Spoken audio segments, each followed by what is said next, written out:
ছোট্ট সোনামণিরা, তোমরাও যদি ফাতেমা ওমরের সাথে ইসলাম শিখতে চাও তাহলে এক্ষুনি আমাদের চ্যানেলটি সাবস্ক্রাইব করে দাও। তুমি অসুস্থ শরীর নিয়া কই যাও দাদি? আজ 3 দিন থাইকা তোমার যা জ্বর, শরীর নিয়া তুমি বের হইছো কেন দাদি? বুবুরে, অসুস্থ শরীর হইলেও কিছু করার নাই, যাওয়া যে লাগবই। আর কয়েকদিন পরেই কোরবানির ঈদ, তোর জামাটাও ছিঁড়া গেছে, তোরে যে একটা ভালো জামা কিনা দিতে হইব, তা না হইলে ঈদের দিন তুই কি পরবি ক? দাদি, আমার জামা লাগবো না। তুমি এই অসুস্থ শরীর নিয়ে বাইর হইলে কোথাও যদি পইরা যাও তাইলে কি উঠতে পারবা কত? এমনি আমার বাবা মা কেউ নাই, তুমি তো আছো শুধু। তোমারে যদি আমি হারাইয়া ফেলাই তাইলে আমি কি নিয়ে থাকবো কত? বুবুরে, এমন জেদ করিস না। তুই তো ভালো কইরাই জানোস আমি গ্রামে গ্রামে একটু সাহায্য তুলি বইলাই সংসারটা চলে। একদিন না বাইরে গেলে যে আমাগো চুলায় আগুন জ্বলবো না রে বুবু। আমি বেশি দূরে যাবো না, আশেপাশেই থাকবো। অহন তুই আর চিন্তা করিস না বুবু। হালিমার এমন নিষেধ করা সত্ত্বেও তার দাদির সাহায্য তোলার জন্য মহল্লায় চলে গেল। আসলে হালিমার এই দাদি ছাড়া এই দুনিয়াতে কেউ নেই। তার বাবা মা দুজনেই অ্যাক্সিডেন্ট করে মারা গেছে। তারপর থেকে তার দাদি ওকে দেখাশোনা করে, ঘুরে ঘুরে সাহায্য তোলে আর কোনো রকমে সংসারটা চালায়। হে আল্লাহ, তুমি আমাকে এত গরিব কেন বানাইছো? আমার দাদি বৃদ্ধ মানুষ, হ্যাঁ অনেক অসুস্থ। তার এই বয়সেও যাইতে হয় সাহায্য তোলার জন্য। সামনে কোরবানির ঈদ আইতাছে, কিন্তু সবাই ঈদে কত আনন্দ করে, মজা কইরা গরু ছাগলের মাংস খাইবো। কিন্তু আমার দাদির আমার লেগা একটা নতুন জামার জন্য যুদ্ধ করুন লাগতাছে। এমন জীবন আমাকেও কেন দিলা আল্লাহ, কেন দিলা? এভাবে হালিমা দুঃখ করে কান্না করছে। এদিকে অসুস্থ বৃদ্ধ নূরজাহান বেগম মহল্লার বাড়ি বাড়ি সাহায্যের জন্য হাত বাড়াচ্ছে। বাড়িতে কেউ আসো? কেউ কি আসো বাড়িতে? আমার একটু সাহায্য করবা? কে কে বাইরে? আমি গো, আমি একজন অসহায় বুড়ি। তোমাকে দরজায় আইছি একটু সাহায্যের লাইগা। আমার একটু সাহায্য করো না। নাই নাই, কোনো সাহায্য নাই। খাইতে বৈশাও হ্যাগো লাইগা শান্তি নাই। যখন তখন বাড়ির উপর আইসা ডাকাডাকি শুরু করে। যান তো এখান থেকে যান। মারে, এইভাবে কইতাছো কেন? আমি তো তোমার অর্ধেক সংসার নিতে আসি নাই, একটুখানি সাহায্যের জন্যই আইছি। আমারে একটু সাহায্য করলেই তো আমি চইলা যামু কও। আহ, এই বুড়ি তো দেখতেছি বড্ড বেশি কথা কয়। এমনিতে খাওয়ার সময় আইসে ডিস্টার্ব করতে, এখন আবার মুখে মুখে তর্ক করতেছে। এই বুড়ি, তুমি এখন যাইবা নাকি তোমার এখন ধাক্কা দিয়া ফালাইয়া দিমু? ফালাইয়া দেউন লাগবো না রে মা, আমি একলাই চইলা যাইতাছি। ঠিক আছে মা, থাকো, আল্লাহ তোমার ভালো করুক। এই কথা বলে বৃদ্ধ বুড়ি সেখান থেকে চলে গেল। এদিকে বৃদ্ধ বুড়ি সারাদিন ঘুরে সামান্য কিছু ভিক্ষা পেল, কিন্তু সে তার অসুস্থ শরীর নিয়ে ভিক্ষা করতে করতে ক্লান্ত হয়ে অজ্ঞান হয়ে মাটিতে লুটিয়ে পড়ল। তারপর গ্রামের কয়েকজন তাকে ধরাধরি করে তার বাসায় দিয়ে এলো। কি হয়েছে আমার দাদির? আপনারা তারে এমনি আনছেন কেন? কি হয়েছে তার? তোমার দাদি জ্বরের শরীর নিয়ে সাহায্য চাইতে গিয়ে মাটিতে অজ্ঞান হয়ে লুটিয়ে পড়েছিল। আমরা তাকে উদ্ধার করে হাসপাতালে নিয়ে গিয়ে চিকিৎসা করিয়েছি। এই কথা বলে লোকজন সেখান থেকে চলে গেল। এদিকে হালিমা তার দাদির এই অবস্থা দেখে কাঁদতে লাগলো আর বলল, দাদি, কত কইরা আমি তোমারে কইছি এই অসুস্থ শরীর লইয়া ভিক্ষা করতে যাইও না, কিন্তু তুমি আমার কোনো কথাই শুনলা না। দেখলা তো এখন কি হইল? তোমার কিছু হইয়া গেলে আমি কে নিয়া থাকবো কও তো? কান্দিস না রে বুবু, কান্দিস না। আমি এখনো অনেকটাই সুস্থ আছি। লোকজন গুলা খুবই ভালা, ওরা আমার খুব উপকার করছে। আমারে ডাক্তারের কাছে লইয়া গেছে, চিকিৎসা করাইছে, আবার বাড়িতে পৌঁছাইয়াও দিয়া গেছে। অগুলাইগাই আজকে আমি আমার জীবনটা ফেরত পাইলাম। আজ তুই একটু কষ্ট কইরা রান্না কইরা খা বুবু। আচ্ছা দাদি, ঠিক আছে। শোনো, তোমারে আর সাহায্য তুলতে চাইতে হইব না। যে কয়দিন তুমি অসুস্থ আছো বাড়িতেই থাকবা। তা কইলে কি আর হয় রে বুবু? তাইলে সংসারটা চলবো কেমনে কত? হেইরা তুমি আমার উপর ছাইরা দাও দাদি, আমি সংসার চালামো। পারবি না রে বুবু, পারবি না। মানুষের কাছে সাহায্য তোলা খুব কঠিন কাজ। আমি সারাদিন ধইরা চেষ্টা করছি, লোকজনে এখন সাহায্য করতেই চায় না। আচ্ছা ঠিক আছে, একবার তো আমারে অন্তত চেষ্টা করতে দাও। এভাবে রাত গড়িয়ে ভোর হয়ে গেল। ভোরে হালিমা ঘুম থেকে উঠে নামাজ আদায় করলো। এদিকে ফজরের আজান হওয়ার সাথে সাথে ওমর মাহাদিকে সাথে নিয়ে মসজিদে যাচ্ছিল। হালিমাদের বাড়ির রাস্তা দিয়ে মসজিদে যেতে হতো। হঠাৎ ওমর খেয়াল করলো মোনাজাতে কে যেন কান্নাকাটি করছে। মাহাদি, এই কুড়ে ঘরটা তো ফুলমতি দাদির ঘর। এই ঘর থেকে কান্না আসছে কার? মনে হচ্ছে ভাই ওমর, হালিমা কান্না করছে। ওমর, হালিমা কান্না করছে? হালিমা কান্না কেন করবে? চলো তো গিয়ে দেখি। এরপর ওমর আর মাহাদি সেই কুড়ে ঘরের কাছে গেল আর গিয়ে দেখলো হালিমা মোনাজাত ধরে আল্লাহ তাআলার কাছে কান্না করছে আর বলছে, হে আল্লাহ, তুমি আমারে এতিম বানাইছো। থাকার মধ্যে একমাত্র আমার দাদিরাই আছে, কিন্তু তারেও তুমি অসুস্থ কইরা দিলা।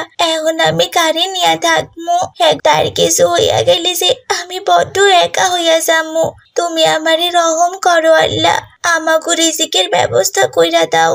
সামনে কোরবানির ঈদ আইতাছে, প্রায় 3 মাস হইতে চললো, এখন পর্যন্ত গরুর মাংস কি জিনিস আমরা সহেই দেখি নাই। কাল থেকে মনে হয় কপালে ভাতও জুটবো না। তুমি কিছু একটা ব্যবস্থা করো আল্লাহ, ব্যবস্থা করো। হালিমার এমন আকুতি মিনতি শুনে মাহাদি তখন ওমরকে বলল, কালকে দাদিমা সাহায্য চাওয়ার জন্য মহল্লায় বেরিয়েছিল, কিন্তু চলতে চলতে হঠাৎই অসুস্থ হয়ে যায়। পরে লোকজন ধরাধরি করে তাকে বাড়িতে রেখে যায়। হালিমার তো ওর দাদি ছাড়া কেউ নেই, এখন ওদের সংসার কি করে চলবে? তার জন্যই ও কান্না করছে আর আল্লাহর দরবারে প্রার্থনা করছে। হ্যাঁ, সেটাই তো দেখলাম। আমাদের মহল্লায় একজন না খেয়ে থাকবে আর আমরা খেয়ে থাকবো, সেটা তো হয় না। আমাদের তো কিছু করা উচিত তাদের জন্য। হ্যাঁ ভাই ওমর, তুমি ঠিক কথাই বলেছ। আমাদের উচিত তাদেরকে সাহায্য করা, কিন্তু আমরা ছোট মানুষ, কি করে তাদেরকে সাহায্য করব বলো? চাইলেই সম্ভব মাহাদি, আমাদের চেষ্টা করতে হবে। চলো এখন ফজরের নামাজ আদায় করি, তারপর এই বিষয়ে আমরা চিন্তা করব যে কি করা যায়। এরপর মাহাদি আর ওমর দুজনে চলে গেল ফজরের নামাজ পড়তে। ফজরের নামাজ শেষ করে তারা তাদের পরিবারের সাথে আলোচনা করে। আব্বুজান, একটা কষ্টের সংবাদ আছে। আমাদের মহল্লার ওই ফুলমতি দাদি আছে না, তিনি খুব কষ্টে জীবনযাপন করছেন। মহল্লা এতদিন সাহায্য করে চলতো, কিন্তু সে অসুস্থ হওয়ায় তার ছোট নাতনিটা খুব বিপদে পড়ে গেছে। আমাদের তো উচিত তাদের পাশে দাঁড়ানো। হালিমার কি হয়েছে ভাইয়া? হালিমা খুবই ভালো মানুষ। ও টাকার অভাবে মাদ্রাসাতেও যেতে পারছে না। ওর সাথে আমি কথা বলেছিলাম, ওর খুবই ইচ্ছা পড়াশোনা করার। তাই নাকি ওমর? ওই পরিবার এতটা কষ্টে আছে, তুমি আমাকে আগে বলনি কেন? আব্বুজান, আমরা জানতাম না বিষয়টা। আর দাদি কারো সাহায্য নিত না। সে যতদিন সুস্থ ছিল পরিশ্রম করেছে, কিন্তু এখন অসুস্থ হয়েছে। তাকে তো আমাদের উচিত দেখাশোনা করা। আচ্ছা ওমর, তুমি চিন্তা করো না, আমি মহল্লার সব বড়দের সাথে কথাবার্তা বলে দেখি ওদের কি ব্যবস্থা করা যায়। এরপর আব্দুর রহমান সাহায্য নিয়ে তারা পৌঁছে গেল হালিমাদের বাড়িতে, কিন্তু ততক্ষণে অনেক দেরি হয়ে গেছে। হালিমার দাদি চিরতরে এই দুনিয়া ছেড়ে চলে গেছে। হালিমা তার দাদির পাশে বসে কান্না করছে। হালিমা, হালিমা, কোথায় তুমি? এদিকে এসো, দেখে যাও কে এসেছে। কিন্তু হালিমা বের হয় না। এরপর তারা ঘরের ভেতরে প্রবেশ করে দেখলো তার দাদি আর নেই। এরপর মহল্লার সবাই মিলে হালিমার দাদির দাফন কাফনের ব্যবস্থা করলো। তারপর আব্দুর রহমান হালিমাকে এসে বলল, মা, তুমি আমাদের ক্ষমা করে দাও। তুমি আমাদের এই মহল্লায় বাস করো, অথচ আমরা মহল্লাবাসী হয়ে তোমাদের জন্য কিছুই করতে পারলাম না। তোমার দাদি এইভাবে মারা গেল, এটা আমাদের জন্য অনেক লজ্জার বিষয়। আমরা আজকে সাহায্য তুলে তোমাদের জন্য নিয়ে এসেছি, কিন্তু এসে দেখি তোমার দাদি মারা গেছে। তুমি তো আর এই ঘরে একা থাকতে পারবে না। এক কাজ করো মা, আজ থেকে তুমি আমার বাড়িতে থাকবে, আমার মেয়ে ফাতেমার সাথে। হ্যাঁ হালিমা, আব্বুজান ঠিক কথাই বলেছে। তুমি আমাদের সাথে থাকবে, তুমি আমার বোন হয়ে থাকবে। তোমার আমাদের বাড়িতে কোনো অসুবিধা হবে না। সত্যি বলতেছো ফাতেমা? আমি তোমাকে বাড়িতে থাকবো। হে আল্লাহ, এতদিনে তুমি আমার মুখের দিকে তাকাইছো, ভালো একটা পরিবার দিছো। তোমার দরবারে লাখ লাখ কোটি কোটি শুকরিয়া। এরপর থেকে হালিমা ফাতেমাদের বাড়িতেই থাকতে শুরু করে। ফাতেমা আর ওমর দুজনই তাকে নিজের বোনের মতো করে আদর যত্ন করে। কোরবানি ঈদে তারা বড় গরু কোরবানি করে এবং সবাই মিলে খুব আনন্দ করে। তো বন্ধুরা, আমাদের আজকের এই গল্পটি তোমাদের কাছে কেমন লেগেছে? ভালো লেগে থাকলে অবশ্যই একটি লাইক করে দেবে আর তোমরা কে কোথা থেকে আমাদের গল্পটি দেখছো তা কমেন্ট করে জানাতে ভুলো না কিন্তু। আম্মু, আমি একটু চাচিদের বাড়িতে গেলাম। জিমাপু আমাকে বলেছে বিকেলবেলা ডাকতে যেতে। কেন? তুই ছেলে মানুষ হয়ে মেয়ে মানুষের সাথে কেন খেলবি শুনি? যা গিয়ে শান্তর সাথে ক্রিকেট খেল। না, আমি শান্তর সাথে ক্রিকেট খেলবো না। কালকে ও আমাকে অনেক মেরেছে আর আমার নাম ভেঙিয়েছে, বলেছে সিয়াম পচা। আমি ওর মতো দুষ্টু ছেলের সাথে একদম খেলবো না। আমি জিমাপুর সাথে খেলা করব। আপু আমাকে কখনো মারে না। তুই ওই বাড়িতে একদম যাবি না। যা ঘরে বসে আমার ফোনে গেমস খেল। না মা, আমি গেমস খেলবো না, আমি আপুর কাছে যাব। গোষ্ঠীর জন্য দরদ একদম উতলে পড়ছে তাই না? অথচ ওরা তোকে একদম পছন্দ করে না। তুমি ভুল ভাবছো মা। আপু আর বড় মা আমাকে খুব আদর করে। আপুদের বাড়িতে ভালো কিছু রান্না হলে আপু আমার জন্য নিয়ে আসে, আর বড় মাও আমাকে সব সময় ডাকাডাকি করে। কিন্তু তোমার ভয় আমি তাদের বাড়িতে যাই না। আমাকে যেতে দাও না মা। কি ব্যাপার কি সায়মা, ছেলেটা কোথায় যেতে চাইছে? কোথায় আবার? জিমদের বাড়িতে। তুমি কি ভুলে গেছো? এ তো বেশ ভালো কথা। তোমার বড় আব্বুদের বাড়িতে যাবে যাও, কিন্তু একদম দুষ্টুমি করো না। ঠিক আছে বাবা, থ্যাংক ইউ। তুমি কি ভুলে গেছো তোমার বড় ভাই আমাদের সাথে কি করেছে? সুযোগ বুঝে রাস্তার পাশের জমিটা নিজের নামে করে নিয়েছে, আর তুমি তাকে কোনো কিছুই বললে না। ওই স্বার্থপর লোকদের সাথে আমি কিছুতেই আমার ছেলেকে মিশতে দিতে চাই না। ওই জমিটা বাবা মা বেঁচে থাকতেই ভাইয়ার নামে দিতে চেয়েছিল। বাবা মা বেঁচে থাকতে ভাইয়ার নামে দিয়ে যেতে পারেনি বলে তাদের মৃত্যুর পরও আমাকে আমার ভাগের জমিটা বুঝিয়ে দিয়ে নিজে ওই জমিটা নিয়েছে। এতে দোষের কি আছে? তুমি ওসব বুঝবে না। তোমার মতো একটা বোকার সাথে সংসার করে আমার হয়েছে যত জ্বালা, যত সব।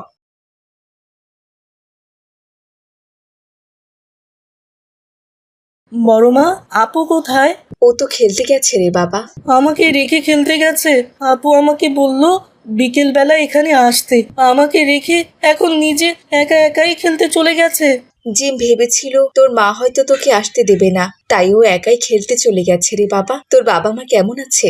হ্যাঁ আলহামদুলিল্লাহ বড় মা, ভালো আছে। তোদের এবার কোরবানি দেবে না রে বাবা? দেবে বড় মা, শুনেছি বাবা এবার উট কিনে আনবে। এবার খুব মজা হবে। এই প্রথম আমাদের মহল্লায় উট কোরবানি হবে। তোমরা কি কোরবানি দেবে না বড় মা? এবছর হয়তো আর কোরবানি দেওয়া হবে না রে বাবা। তোর বড় আব্বুর অনেক টাকা ঋণ হয়ে গেছে। চিন্তা করো না বড় আম্মু, আমি যখন বড় হব তখন আমি বড় আব্বুর সব ঋণ শোধ করে দেব। আর এবার আমি তোমাদের জন্য উটের মাংস নিয়ে আসব। ঈদের দিন আমাকে দাওয়াত দিবে না বড় আম্মু? শুধু ঈদের দিন কেন রে বাবা? তুই এই বাড়ির ছেলে, যখন ইচ্ছা এখানে খাবি, যখন ইচ্ছা এখানে আসবি, আর যতদিন ইচ্ছা এই বাড়িতেই থাকবি। তোর জন্য আমাদের বাড়িতে প্রতিদিনই দাওয়াত। প্রতিদিন দাওয়াত খেতে পারলে কতই না ভালো হতো। তুমি তো আমাকে কত আদর করো বড় মা, কিন্তু আম্মু তোমাদের বাড়িতেই আসতে দেয় না। আর সব সময় আব্বুর কাছে তোমাদের নামে বাজে বাজে কথা বলে। আমার মা খুব খারাপ, তাই না বড় মা? না রে বাবা, তোর মা খুব ভালো, শুধু একটু কম বুঝে। একদিন ঠিক বুঝতে পারবে দেখিস। ইনশাল্লাহ বড় মা, এবার তবে আমি খেলতে গেলাম।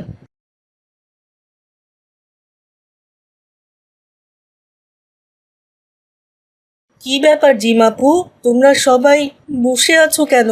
আমার জন্য অপেক্ষা করছো বুঝি? না রে ভাই, আমরা অনেকক্ষণ থেকেই খেলছি, সবাই ঘেমে গেছি, তাই একটু বিশ্রাম নিচ্ছি। যা গরম পড়েছে। তুই আমাদের বাড়িতে গিয়েছিলি বুঝি? হ্যাঁ আপু, গিয়েছিলাম। বড় মা বলল তুমি এখানে খেলা করছো, তাই আসলাম। আমি তো ভাবলাম চাচি তোকে আসতেই দেবে না। কেন যে চাচি আমাদের দেখতে পারে না কে জানে। আল্লাহ যেন তাকে হেদায়েত করে। হ্যাঁ রে ভাই, তুই কি এ বাড়িতে মার্কেট করেছিস? হ্যাঁ আপু, একটা পাঞ্জাবি কিনেছি। আব্বু বলেছে রোজার ঈদে অনেক শপিং করেছো, তাই এবার শুধু নামাজ পড়ার জন্য একটা নতুন পাঞ্জাবি কিনে দিলাম। তুমি কিছু কিনুনি আপু? না রে, আমি এবার কিচ্ছু কিনিনি। আব্বুর অনেক টাকা ঋণ আছে, তাই আব্বুর কাছে কোনো কিছুই আমি কিনে চাইনি। এবার হয়তো আমরা কোরবানিও দিতে পারবো না। তোদের বাড়ি থেকে আর আশেপাশ থেকে যা মাংস পাবো সেগুলোই খেতে হবে। চিন্তা করো না, আমি তোমাকে অনেকগুলো মাংস দিয়ে যাব। জানো আপু, এবার আমাদের উট কোরবানি করবে। তুই কি মজা করছিস নাকি সিয়াম? উট আবার কোথায় পাবে বলতো? কেন, শহর থেকে নিয়ে আসবে, ওখানে অনেক উট পাওয়া যায়। ঠিক আছে, তাহলে আমার জন্য বেশি করে মাংস পাঠিয়ে দিস। আমি আবার কোনোদিনও উটের মাংস খাইনি, এবার একটু খেয়ে দেখবো কেমন লাগে। ইনশাল্লাহ।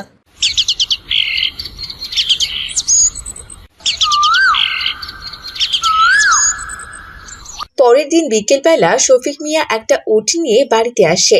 এ কি, এতদিন আগে উট নিয়ে কেন এলে শুনি? এর দেখাশোনা কে করবে? হ্যাঁ, কেন মা, আমরা সবাই মিলে ওর দেখাশোনা করব। আমি শুনেছি কোরবানির পশু পেলে পুষে কোরবানি করলে বেশি সওয়াব পাওয়া যায়। আমি ওসব করতে পারবো না। এমনিতেই বাড়িতে এক গাদা কাজ, তার উপর নাকি এখন আমাকে উটের দেখাশোনা করতে হবে।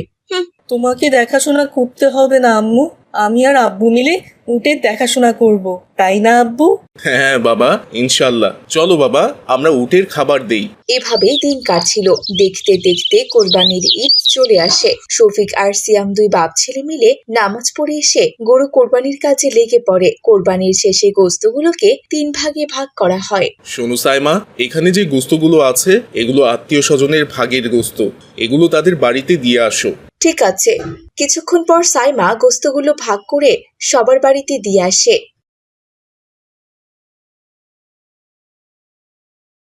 মা দেখো, চাচিদের বাড়ি থেকে উটের গোশত দিয়েছে, কিন্তু এখানে তো গোশতের কোনো চিহ্ন দেখতে পাচ্ছি না। দেখে মনে হচ্ছে সব হাড় আর চর্বি। চাচি আমাদের শেষ পর্যন্ত এগুলো দিল মা।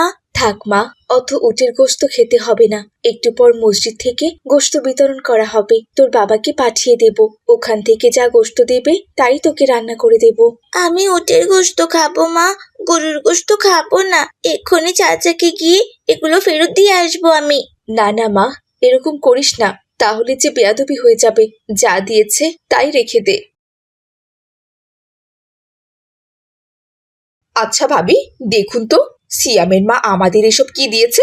ওরা কি গোশত ভাগ করতে জানে না নাকি? হ্যাঁ, এখানে এক টুকরো গোশত আছে, আপনি বলুন তো? সব তো শুধু হাড় আর চর্বি দিয়ে ভরে রেখেছে। আপনাদেরও এরকম ভাবে গোশতের ভাগ দিয়েছে? আমাদেরও তো সব হাড় আর চর্বি দিয়ে ভরে রেখেছে। আমি জানি চাচি ছাড়া এমন কাজ আর কেউ করতে পারে না। যদি তারা গোশত না দেয় তবে না দিত। অপমান করার জন্য আমাদের এসব কেন পাঠিয়েছে? আমি এক্ষুনি ফেরত দিয়ে আসবো। না মা, এসব করা যাবে না। যা দিয়েছে রেখে দে। তোর চাচা এগুলো জানতে পারলে তোর চাচির সাথে খুব রাগারাগি করবে। এভাবে রেহানা তার মেয়েকে বোঝাতে লাগলো। আর অপরদিকে শফিক বাড়ির বাইরে দাঁড়িয়ে সব কথা শুনতে পায়। আসলে শফিক তাদের বাড়িতে এসেছিল তার ভাইকে ডাকতে। এসব কথা শুনে সে ভীষণ রেগে যায় আর বাড়িতে গিয়ে সাইমাকে ভীষণ বকাঝকা করতে থাকে। আসলে আমি বুঝতে পারিনি, ওদের সাথে হিংসে করে আমি ওদেরকে ওভাবে গোশত ভাগ করে দিয়েছি। আপনি দয়া করে শান্ত হন, আমি এক্ষুনি সবার বাড়িতে গিয়ে গোশত দিয়ে আসছি। এবার আমি আপনার সামনেই ভাগ করব, দয়া করে আপনি আর রাগ করবেন না। এরপর সাইমা সবার বাড়িতে গিয়ে গোশত দিয়ে আসে আর নিজের কৃতকর্মের জন্য সবার কাছে ক্ষমা চেয়ে নেয়। তো বন্ধুরা, আমাদের আজকের এই গল্পটি তোমাদের কাছে কেমন লেগেছে? ভালো লেগে থাকলে অবশ্যই একটি লাইক করে দেবে। আর কে কোথা থেকে দেখছো তা কমেন্ট করে জানাতে ভুলো না।